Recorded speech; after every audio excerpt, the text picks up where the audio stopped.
यह कोई एक आम प्रेम कहानी नहीं है, बल्कि इंदौर के उस युवक की राजा रघुवंशी की एक हत्या की सुनियोजित तरीके से की गई एक साजिश की है, जो शादी के लगभग तुरंत बाद ही एक काली कहानी की तरह गढ़ी जाती है, जिसने पूरे भारत देश में एक सनसनी की तरफ फैल गया। तो डियर फ्रेंड्स, इस वीडियो में, इस डॉक्यूमेंट्री वीडियो में हम उस घटना के पूरे जो घटनाक्रम है और उसके जांच जो है और उसके जो सामाजिक पहलू है उसको हम गहराई से समझने की कोशिश करते हैं। लेकिन इस सबसे पहले हमें इस केस स्टडी की एक जो टाइमलाइन होता है, जो एक समय रेखा होता है, उसको समझने की बहुत ही जरूरी होगी। उसके बाद ही हम इस केस स्टडी को पूरे डीप तरीके से आप समझ सकते हैं। तो इस केस स्टडी की जो शुरुआत होती है वो अहम दिन था 11 मई 2025। इंदौर के एक बहुत ही जाना माना, बहुत ही बड़ा ट्रांसपोर्ट जो बिजनेसमैन था राजा रघुवंशी, जो 28 वर्ष का था, और उसका शादी जो है सोनम रघुवंशी के साथ, जो लगभग 24 वर्ष की थी, उसके साथ तय किया जाता है। और फिर समय आता है 15 मई का, यानी शादी के लगभग 4 दिन बाद ही सोनम रघुवंशी जो थी वो वापस अपने घर मायके यानी इंदौर आती है।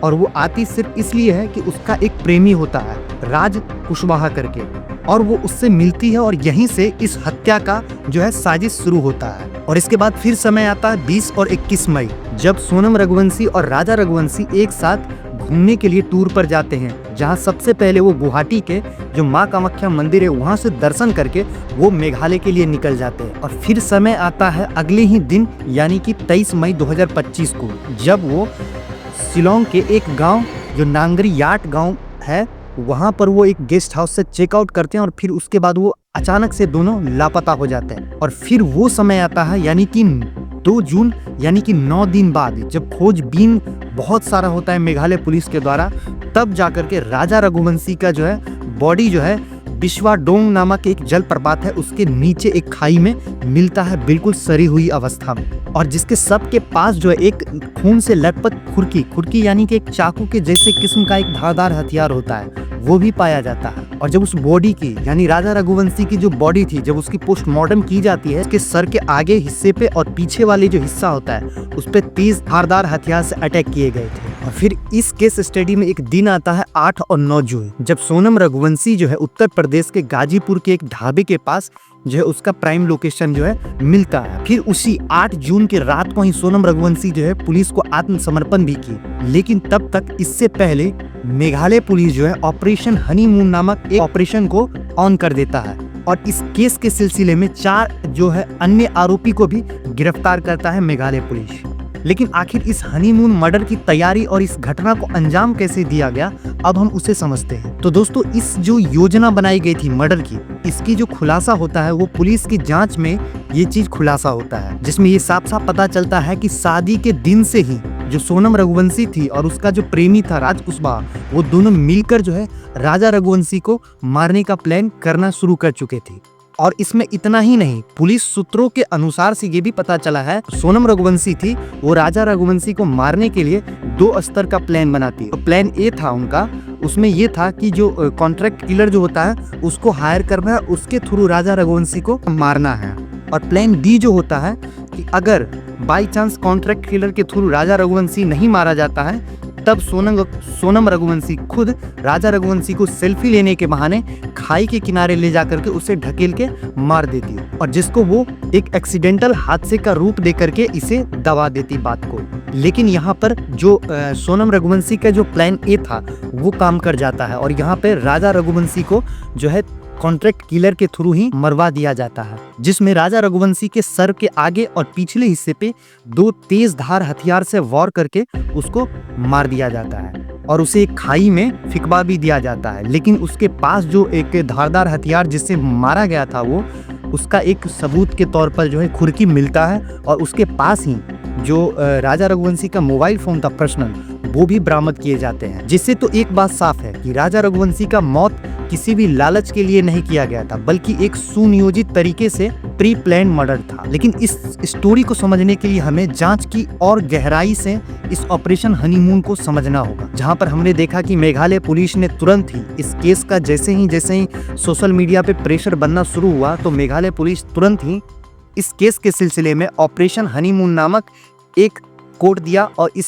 ऑपरेशन को करने के लिए 120 पुलिसकर्मी और लगभग 20 ऑफिसर्स की टीम बनाई जाती है। इस ऑपरेशन को जो है काफ़ी तेज़ी से बढ़ाया जाता है आगे। जिस जांच में जो है तकनीकी सहायता भी काफ़ी बड़े पैमाने पे लिए जाता है, जिसमें सीसीटीवी और इलेक्ट्रॉनिक सबूत भी जो है इसमें लिए जाते हैं एविडेंस के तौर पे। जिस 42 सीसीटीवी कैमरे में सोनम और राजा के जो प्राइम लोकेशन को जो ट्रैक किया जाता है, उसमें पाया जाता है कि जब 23 मई को जिस गेस्ट हाउस में वो लोग चेकआउट किए थे, उसके बाद उनकी कोई भी प्राइम लोकेशन नहीं मिलता। यानी कि वो 23 मई के बाद से ही दोनों के दोनों लापता थे। और इसके साथ ही इस केस में कुछ फॉरेंसिक सबूत भी मिलते हैं, जैसे कि एक खुरकी मिलता है उस बॉडी के पास ही जो खून से बिल्कुल लथपथ था। और सोनम रघुवंशी के रेनकोट भी मिलते हैं जिस पर भी खून के कुछ छींटे भी थे। हालांकि अभी फॉरेंसिक जो परीक्षण है अभी भी जारी है, लेकिन इतना जो फॉरेंसिक रिपोर्ट है ये तो साफ साफ इशारा कर रहा है कि ये एक प्री प्लान जो है मर्डर प्लान था और इसका साजिशकर्ता खुद सोनम रघुवंशी थी और उसका प्रेमी राज कुशवाहा था।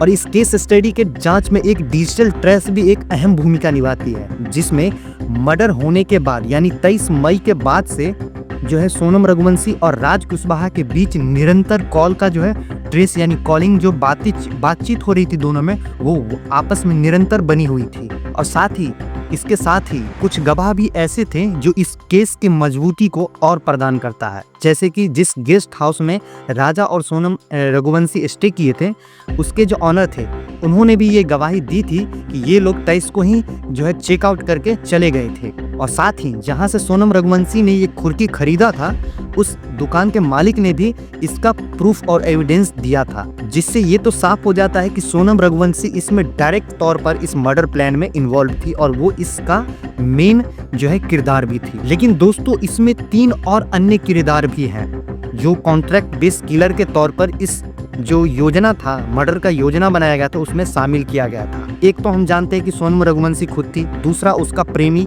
जो राज कुशवाहा था वो भी था। हाँ, यहाँ पे एक चीज़ बहुत ही इम्पोर्टेंट पॉइंट है कि जो सोनम रघुवंशी थी वो 25 वर्ष की थी और जो उसका प्रेमी था, जो उसके पिता के जो एक प्लाईवुड फैक्ट्री होता है उसमें 20,000 के तनख्वाह पे काम कर रहा होता है। और इन दोनों के बीच प्रेम का जो प्रसंग था बहुत लंबे समय से चला आ रहा था।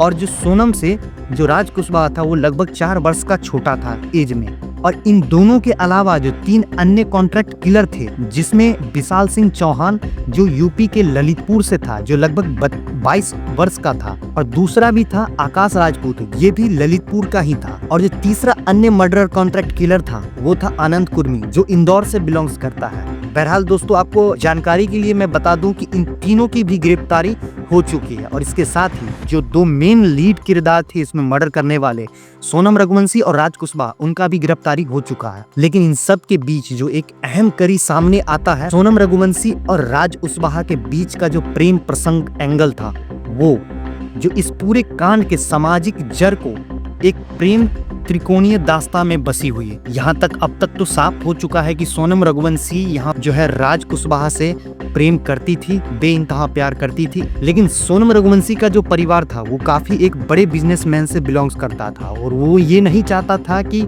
सोनम जो है राज कुशवाहा से विवाह करे और आगे का लाइफ और जिंदगी जिए। क्या ये बात हम मान सकते हैं कि यही सामाजिक प्रेशर के कारण जो है सोनम कातिल बन गई? पुलिस को मिली जानकारी के मुताबिक एक बात ये भी है कि सोनम ने अपने परिवार को धमकी दी थी कि अगर उसका शादी कहीं और कराया जाता भी है तो उसका अंजाम बहुत बुरा होगा। लेकिन क्या घर वाले, क्या ये समाज के प्रेशर के कारण इस बात को दरकिनार किया गया है? ये भी एक एंगल आता है दोस्तों, लेकिन इस पे बाद में हम बात करेंगे। लेकिन उससे पहले हमें ये सोचना होगा कि हत्या की जो योजना थी, वो जो पहले चरण की जो योजना बनाई गई थी, उसमें सोनम रघुवंशी जो है 9 लाख रुपये और कुछ गहने जेवरात जो थे उसको इकट्ठा की थी। और यहाँ से एक एंगल और सामने आता है कि यहाँ पे हो सकता है कि पैसे, कुछ धन की लालच भी हो इन दोनों के मन में। टेक्निकल इन्फॉर्मेशन का एक सबूत जो CBR कॉल रिकॉर्ड्स होता है उसमें ये भी दिखाया गया है कि सोनम रघुवंशी और राज कुशवाहा के बीच निरंतर कनेक्शन बना हुआ था राजा जो रघुवंशी था उसके मर्डर के बाद। यानी कि इन दोनों के बीच आपसी बातें जो थी लगातार चल रही थी। इन दोस्तों, इन सब तथ्यों से ये स्पष्ट होता है कि इस प्रेम ये जो प्रेम का जो एक त्रिकोण था, जिसमें सोनम रघुवंशी और राज कुशवाहा और राजा रघुवंशी, ये इन तीनों का जो एक प्रेम एंगल था, इसमें एक विश्वासघात और लालच की एक परतें भी नजर आ रही है। लेकिन कोर्ट की कार्यवाही और मीडिया के इस दौर में मीडिया की जो भूमिका है इस केस को अलग एंगल की ओर मोड़ रहा है। क्योंकि हाल ही में एक वीडियो काफी तेजी से सर्कुलेट और वायरल हो रहा है, जिसमें साफ साफ देखा जा रहा है कि सोनम रघुवंशी के पिता जो थे राजा रघुवंशी के जो श्रद्धांजलि यानी अग्नि का जो अंतिम संस्कार होता है उसमें शामिल होते हैं, और उनके साथ राज कुशवाहा भी उनको इमोशनल जो है एक शांति देने की कोशिश कर रहा है। और इन तमाम घटनाओं को देखते हुए जब आरोपी के ऊपर भीड़ ने भी अटैक किया, तब इस घटना ने भी मीडिया में अलग ही हलचल मचा दी। वहीं अगर राजा रघुवंशी की परिवार की ओर से बात करें तो उनकी जो बहन है वो इंस्टाग्राम पे एक स्टोरी वीडियो शेयर करके इंसाफ की गुहार लगा रही है। लेकिन कब तक राजा रघुवंशी को इंसाफ मिलेगा ये देखने वाली बात हो। लेकिन इन सब के बीच दोस्तों एक अहम पहलू भी सामने आता है, वो है मनोवैज्ञानिक और सामाजिक विश्लेषण। ये एंगल भी हमें देखकर इस केस स्टडी को समझना होगा, क्योंकि इस एंगल के थ्रू ही हम उस एक दबी हुई मोटिव जो होगा उसको हम समझ सकते हैं। जहां यह केस दिखाता है कि विश्वासघात की गहरी पहचान और मानव व्यवहार की उलझनें कभी कभी इतनी क्रूर हो जाती है कि इंसान अपनी लाइफ पार्टनर जिसके साथ जिंदगी जीने वाला था उसको ही खत्म कर दिया। जिसमें अगर सोशल मीडिया की चुप्पी भी एक संकेत देती है कि इन दोनों कपल्स के बीच कुछ भी ठीक नहीं था। और ये जो है एक डिजिटल युग में एक धोखे का संकेत भी होता है दोस्तों। अगर आपका लाइफ पार्टनर किसी भी कारणवश आपको सोशल मीडिया पर अपने लाइफ पार्टनर के तौर पर नहीं अगर प्रेजेंटेशन दे रही है तो इसके पीछे अब एक एंगल और आ रहा है कि हो सकता है वो आपको पसंद नहीं करती हो। और यही कुछ घटना इस केस स्टडी में हुआ है। और यहाँ पे समाज की आंखें भी खुली कि किस तरीके से एक सामान्य से दिखने वाली एक दुल्हन किस तरीके से वो खून खराबे तक जा सकती है। लेकिन दोस्तों आज के समय में प्रेम, लालच और हट का जो एक साइकोलॉजी है उस पर भी एक चिंतन करने का बहुत बड़ा विषय है।